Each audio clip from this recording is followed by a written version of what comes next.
Welcome back to Nomad Nomad, the channel where we take deep dives into some of adventure motorcycling's most interesting journeys and characters, from this century and the last. And along the way, discover some that have been lost over time and others that probably ought to have been forgotten. I'm still your hapless host, Geoff Thomas, and in this episode, we're looking back at the around-the-world journey that put adventure motorcycling on the map. An initial journey that would become the first of 3 movies. Movies that would set the benchmark by which all future motorcycle adventures would be judged. Let's go around the world, riding 40,000 miles, through 40 countries, and across 5 continents. Let's go and join rock stars of long-distance motorcycling on a real-life, boys-own adventure. Let's go the long way round this wonderful world. Let's go Mondo Enduro. Let's go! Mondo Enduro! Yes, like Ewan and Charlie's long way round, down and up, the Mondos also came as a set of 3. Mondo Enduro, Terra Circa, and Mondo Sahara. But just as fried bacon is to Brussels sprouts, the Mondos are in every way superior to the longways. Of course, that's a matter of opinion, but as I'm making this video, it's my opinion that counts. So while you clutch your pearls and scream abuse at me in the comments, let's go back and see what makes Mondo Enduro so special. Once upon a time, in a land that turned out to be not so very far away, there was a union of nation-states. The union had grown from the ashes of the Second World War.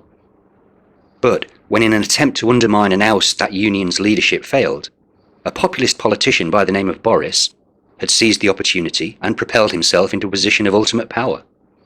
That union was known as the USSR, and within weeks of Boris taking the reins, that once mighty union had begun falling apart at the seams. The year was 1991, and at the time, a young British soldier by the name of Austin Vince had begun realizing that as a pacifist, joining the British Army hadn't been the most appropriate career choice.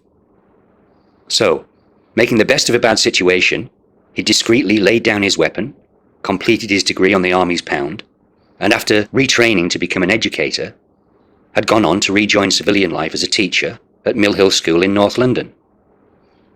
The idea to ride around the world had come from Gerald Vince, and when he'd mentioned it to his younger brother Austin, he'd obviously been preaching to the choir. The world had been changing, and they'd wanted to know more about what lay behind the mysterious Iron Curtain. And the headmaster of Mill Hill School must have been a decent sort, because when his science and technology teacher had asked to take a 4-term sabbatical, he'd granted it. Maybe he'd just wanted to see the back of Austin. But as news of their adventurous plans began spreading, 5 more members had joined the team. They'd become the Magnificent 7, starring Austin Vince, Chaz Penty, Bill Penty, Clive Greenhow, Nick Stubley, Mark Friend, with special guest star Gerald Vince, in a ripping yarn production, Mondo Enduro. During 3 years of planning, they'd approached Chris Scott for advice, literally the man who'd written the book on motorcycling adventure. When Chris Scott recommended Yamaha's Dual Sport XT600s as the ideal bike for their journey, they'd all agreed. And after purchasing 7 Suzuki DR350s, had set about preparing them for the journey ahead. With the team assembled, they'd calculated that between them, they'd had about a quarter of the money needed to get them halfway around the world. But rather than compromising on the duration and distance of the journey, they'd simply trimmed their cloth to make it fit. There'd be no hotels or restaurants, not even tents or waterproof suits. And as they'd begun gathering the essentials for the expedition together, the timeless hard versus soft luggage question had remained unanswered. In the end, they'd each chosen a different solution, and after packing everything they needed onto their old, small but reasonably priced Suzuki DR350s, in spring of 1995, they'd set out from Mill Hill School in North London. Mondo Enduro had been born, and thankfully for you, me, and the adventurous world at large, despite saving money by not taking what most people would consider to be essentials, things like tents and waterproof suits, Austin Vince had purchased a newfangled and expensive Sony VX1 High 8 camcorder from his parents, and also packed his trusty but old Super 8 video camera and several cartridges of film.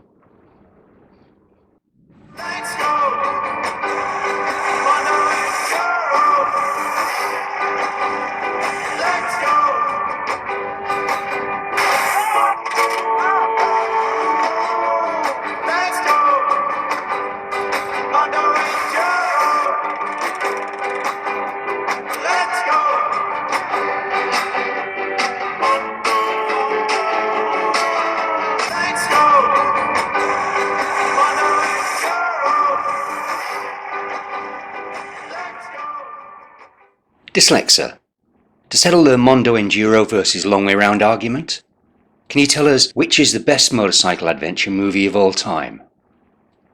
Good morning, hapless Geoff. Having listened to your earlier point, I can confirm that Mondo Enduro achieved critical acclaim and The Long Way Round achieved financial success. However, by every metric and across every platform, the most successful adventure motorcycle movie of all time is actually Aardman Animation's A Close Shave, featuring Wallace and Gromit.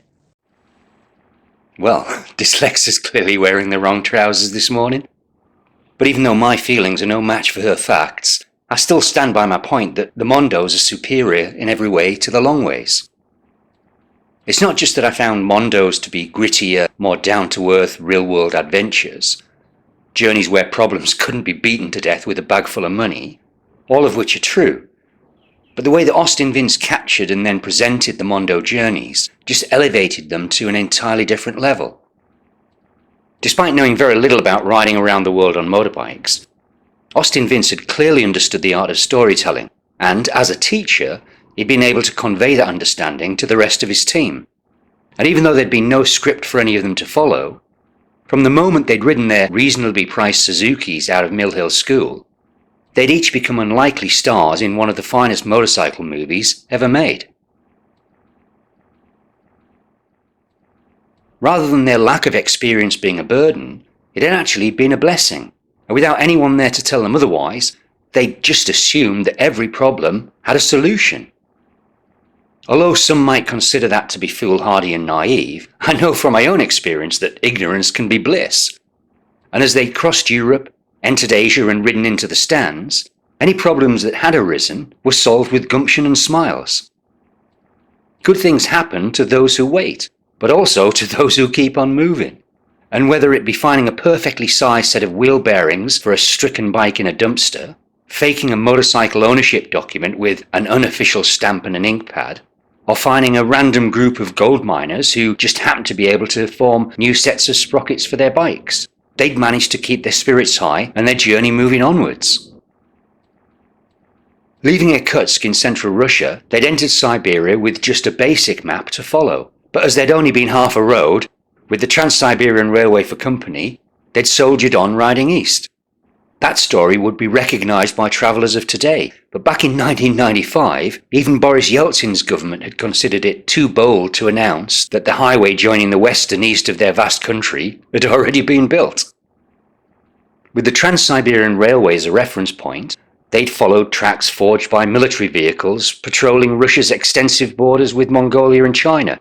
But when heavy rain had added to the melting of the permafrost, those already difficult tracks had become impassable for anything less sturdy than a T-72 tank.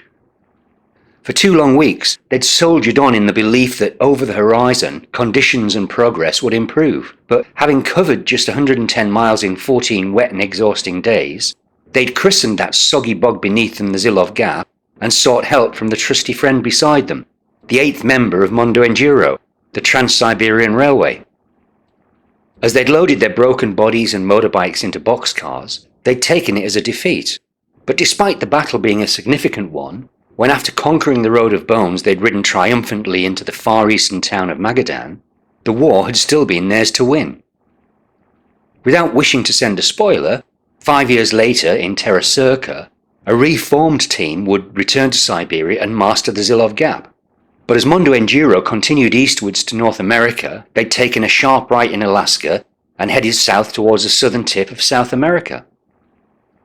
After crossing the South Atlantic Ocean and arriving in Cape Town, they'd ridden 3/4 of the way along the longest possible overland route around the world.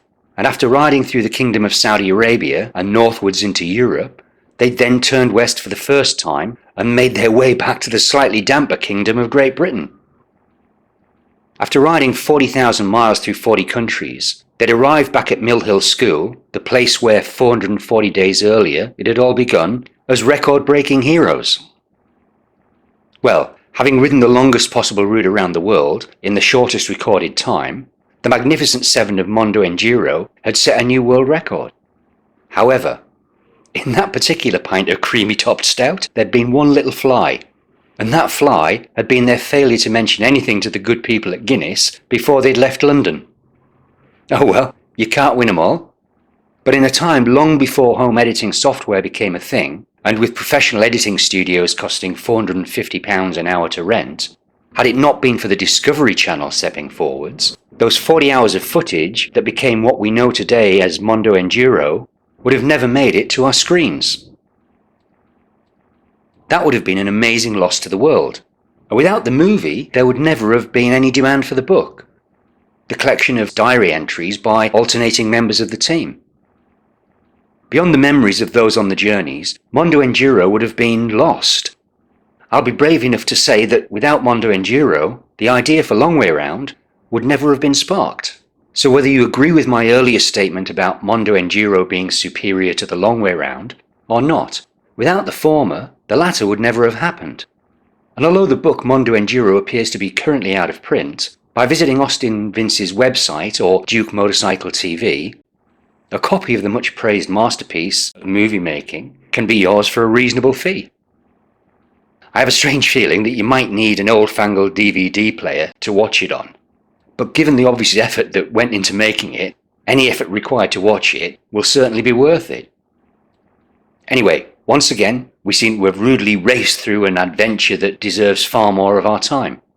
But I hope that you found this one interesting, and if there's a particular character or journey that piques your interest, then leave a comment below and let's see where it takes us.